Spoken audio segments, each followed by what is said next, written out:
ગોધરામાંથી ગ્વાલિયરની એક મહિલા બેભાન અવસ્થામાં મળી આવી છે। આ મહિલા ગ્વાલિયરની છે, જેનું નામ તેના ઘરેથી કેટલાક અજાણ્યા શખ્સોએ અપહરણ કરી દુષ્કર્મ કર્યાની વિગતો મળી રહી છે। આ મહિલા પોતાના ઘરમાં હતી તે સમયે વીજળી જવાની સાથે જ તેને કેફી દ્રવ્ય પીવડાવી તેનું અપહરણ કરવામાં આવ્યું છે અને મહિલાને જંગલ વિસ્તારમાં લઈ જઈ તેની સાથે દુષ્કર્મ કરી તેને રેલવે સ્ટેશન પર છોડી દેવામાં આવી હતી।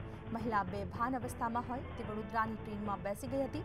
દર્દથી કણસતી આ મહિલા પર એક એનજીઓ ચલાવતા શખ્સની નજર જતા તેમણે 181 ત્યાં ફોન કર્યો અને ત્યારબાદ મહિલાને હોસ્પિટલમાં સારવાર માટે ખસેડવામાં આવી। તો પોલીસે અજાણ્યા શખ્સો વિરુદ્ધ ફરિયાદ નોંધી વધુ તપાસ હાથ ધરી છે।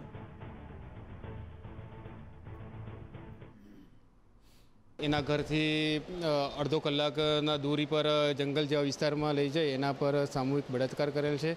બાદ એને કંઈ કેફી પીણું પીવડાવી દીધેલ છે, જેથી એને બેસુધ બની ગયેલ અને ત્યારબાદ તેણીને ગ્વાલિયર રેલવે સ્ટેશન છોડી દીધેલ।